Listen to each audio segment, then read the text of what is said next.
بسم اللہ الرحمن الرحیم، السلام علیکم۔ مصر کے اندر ایک ایسا مزار تھا جو اپنی کرامتوں کے باعث دور دور تک مشہور ہو چکا تھا۔ لوگ اپنی حاجتیں لے کر آتے اور حیرت کی بات یہ تھی کہ ان کی مرادیں پوری بھی ہو جاتیں، مگر اس مزار کی اصل شہرت یہ تھی کہ جو بھی وہاں آ کر سوال کرتا، مزار میں دفن بزرگ قبر کے اندر سے آواز دے کر جواب دیتے۔ برسوں تک یہ مزار عقیدت کا مرکز بنا رہا، مگر جب یہ بات سلطان صلاح الدین ایوبی رحمۃ اللہ علیہ تک پہنچی تو وہ حیران رہ گئے۔ آخر قبر سے آواز کیسے آ سکتی ہے؟ حقیقت جاننے کے لیے سلطان نے عام آدمی کا بھیس بدلا اور حاجت مند بن کر مزار پر پہنچے۔ وہ بھی دنگ رہ گئے کیونکہ آواز واقعی آ رہی تھی۔ اگلے دن سلطان اپنے سپاہیوں سمیت مزار پر پہنچے اور جب قبر کھودی گئی تو جو منظر سامنے آیا اس نے سب کے ہوش اڑا دیے، کیونکہ اس قبر کے اندر سلطان صلاح الدین ایوبی رحمۃ اللہ علیہ کی حکومت کو کئی سال گزر چکے تھے۔ قہرہ امن میں ڈوبا ہوا تھا۔ بازاروں میں خریداروں کا شور، مسجدوں میں اذانوں کی گونج اور دریائے نیل کے کنارے بہتے پانی کی روانی سب اس سلطنت کے استحکام کی گواہی دے رہے تھے۔ قہرہ سے کچھ فاصلے پر ایک مزار خاصا مشہور ہو چکا تھا۔ یہ مزار شیخ نجم الدین کے نام سے منسوب تھا، جنہیں لوگ ایک بزرگ ولی اللہ مانتے تھے۔ مزار پر ایک سبز رنگ کا پرانا گنبد تھا اور اس کے ارد گرد چھوٹی چھوٹی جھونپڑیاں خدام کے لیے مخصوص تھیں، لیکن اس مزار کی شہرت کا اصل سبب کچھ اور تھا۔ یہ بات زبان زدیان تھی ہو چکی تھی کہ قبر کے اندر سے آواز آتی ہے۔ نہیں، یہ کوئی خیالی بات نہ تھی، لوگ خود سنتے تھے۔ جب کوئی زائر اپنی حاجت لے کر آتا اور مزار پر موجود خدام، جسے بابا معی الدین کہا جاتا، قبر کے پاس جھک کر اپنی بات مرشد کے حضور پیش کرتا تو تھوڑی ہی دیر میں قبر کے اندر سے واقعی آواز آتی۔ یہ آواز بھاری، گونجدار اور پراسرار تھی، اور ہر شخص، عورت، مرد، امیر، غریب، جوان، بوڑھا، سب اس آواز کو سن سکتے تھے، لیکن وہ آواز کوئی سیدھا جواب نہ دیتی، نہ ہی کسی زبان میں واضح ہوتی۔ وہ ایک طرز کا پر اسرار کلام ہوتا، جیسے پرانی زبان یا کوئی گہری سرگوشی جو صرف اہل علم سمجھ پائیں۔ یہی خادموں کا کمال ظاہر ہوتا۔ خادم، خاص طور پر بابا معین الدین، قبر سے آنے والی اس پر اسرار آواز کی تعبیر کرتا۔ وہ لوگوں کو بتاتا کہ مرشد نے فرمایا ہے، تمہیں اولاد ملے گی، یا تجارت میں برکت ہوگی، یا ابھی صبر کرو، وقت آنے والا ہے۔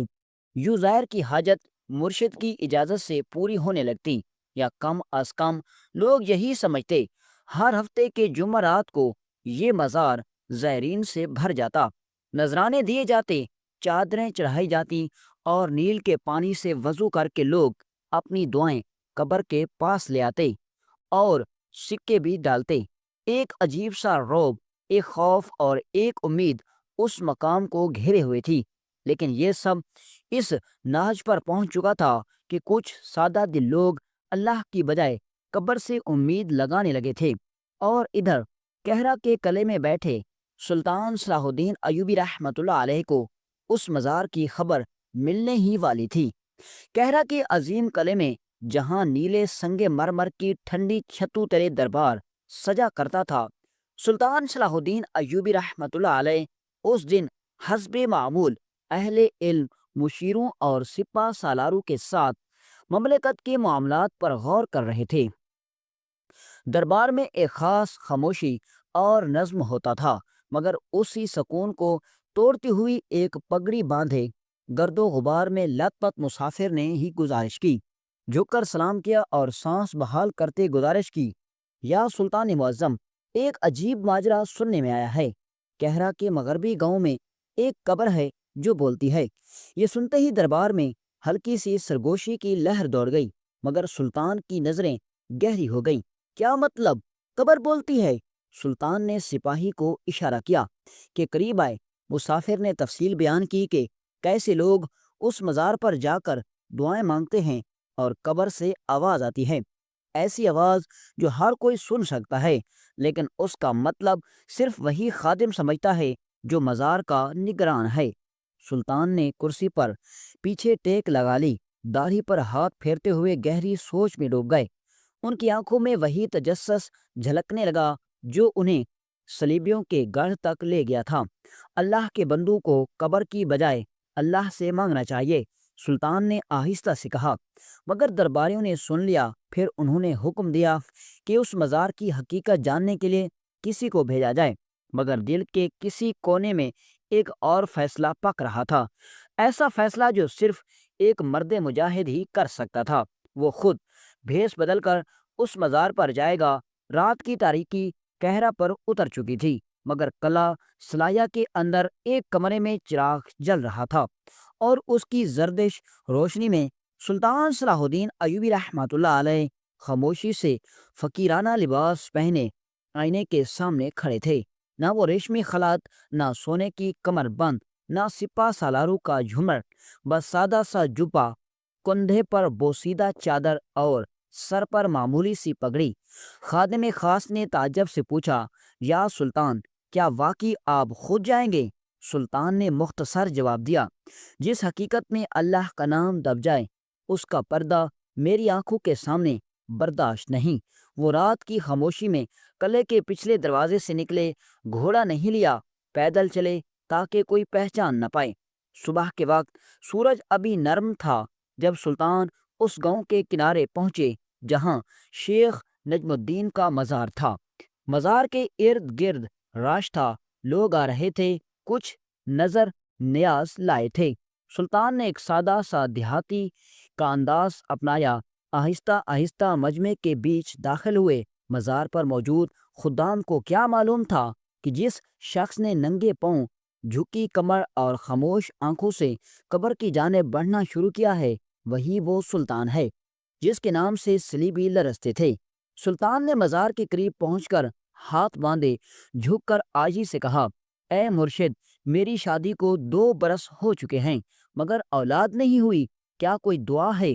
اتنا کہنا تھا کہ تمام حاضرین کے سامنے قبر کے اندر سے وہی گونجدار آواز بلند ہوئی، ایک بھاری، غیر مالوس مگر صاف سنائی دینے والی آواز۔ سلطان چونکے نہیں، مگر دل میں ایک سوال جاگ اٹھا، یہ آواز کہاں سے آ رہی ہے؟ بابا معین الدین نے فوراً قبر کے ساتھ کان لگایا اور مجمع کی طرف دیکھ کر اعلان کیا، مرشد نے فرمایا ہے اس نوجوان کو اولاد نصیب ہوگی۔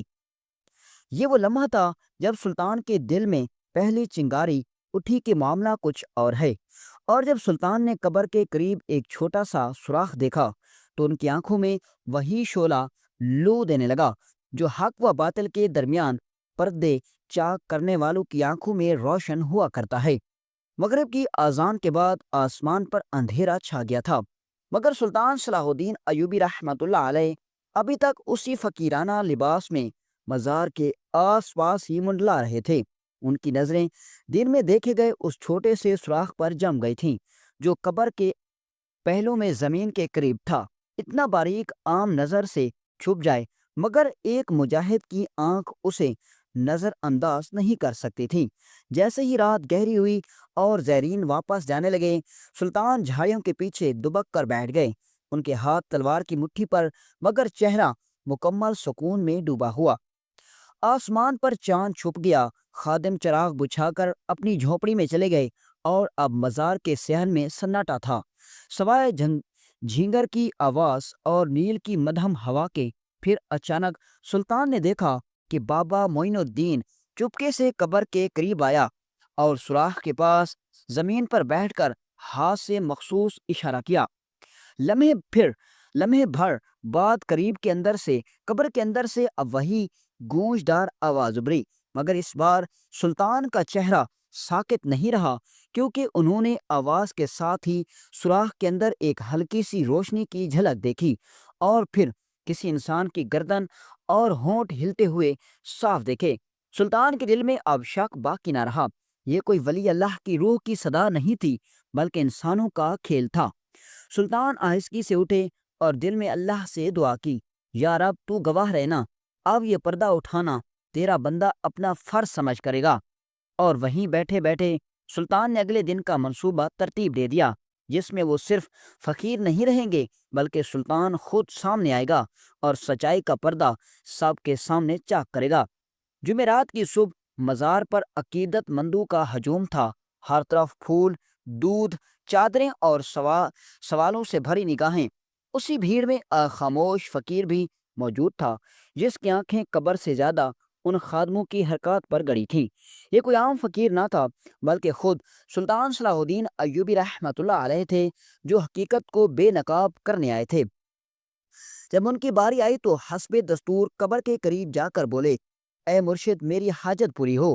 قبر کے پہلو سے وہی گونجدار آواز ابھری، لیکن اس سے پہلے کہ مجمع پھر سحر جاتا، سلطان نے اچانک فلک شگاف آواز میں کہا، بس بہت ہوا۔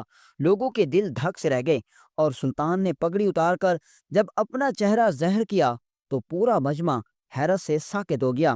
وہی عظیم سپاہ سالار، وہی عظیم حکمت و عدل کا مینار، سلطان صلاح الدین ایوبی رحمۃ اللہ علیہ ان کے سامنے کھڑے تھے۔